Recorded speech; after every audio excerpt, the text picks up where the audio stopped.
So there's this little area here between my orchard and my neighborhood. What do I do with this area? 2 weeks later. Well, I tell you what you do with that area. You just completely rethink the whole thing, which is what I did. I've completely re-terraformed this area to a soon-to-be fishing spot, downtown eatery, and a little garden place. And I've added it to the edge of my neighborhood, but I was a little bit sad because I don't know if you remember, but I had to destroy my favorite place. Still haven't changed my orchard. I love my orchard. It's not going to change. Well, here we are. So I'm going to show you how to do a really simple garden glasshouse build. So you're going to need these DIYs, and you're going to need these catalog items, as well as these custom design codes. Okay, let's get to the build. This is actually pretty simple. So the first thing I'm going to do is start with a dark dirt path, and we're going to do that 4 by 2. And this is going to form the basis of our vegetable garden later.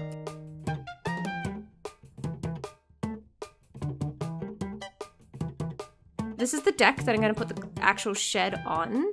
I didn't use paths underneath because the slat bits, like the little shadow effect, that morphed the path, but the actual planks didn't for some reason, so I just didn't bother. So we're going to put a fence at the back, very reminiscent of the previous orchard where I had the lattice and hedge fencing, so I wanted to keep that as a little legacy of the design, but also because like we're up against a cliff. And now we're going to have the stalls. And I really love this custom code. I absolutely fell in love with it when the moment I found it. And I think that for this particular build, it's really, really good. It just adds something. Like that level of detail was way better than the one that I had, which, you know, wasn't good. Just wasn't good. So a lot of your time is going to be spent moving your items around and moving the stalls around. This is a really small space and it looks really good when finished, but yeah, it takes a little bit of finessing and moving things around. So now that we have the stalls in place and we know what we're looking at, we're going to put in the code, or going to put in the designs for our vegetable patch. So I try to alternate it just to add a little bit of variety, and also because plants grow at different speeds, so it looks a little bit more natural. You know, as natural as a video game can be. Okay, so now we're going to put in, just put in your favorite shed items. I like to put in the anthurium plant, a tin bucket, and just a few other things like the handcart, which you'll see a little bit later.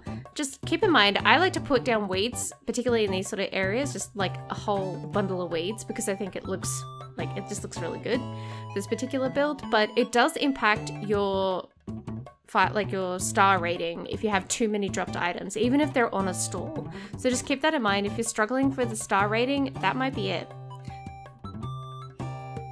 So put down our scarecrow, put down our DIY bench, and then we put down our sign to the orchard, and that's it.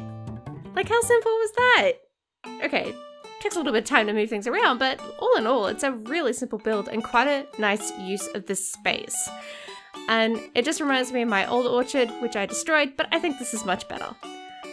So if you like this, leave me a comment, give me a like, don't forget to subscribe. I've got a lot more design tutorials planned and also some more tours of my island. There has been a lot of work put into it lately.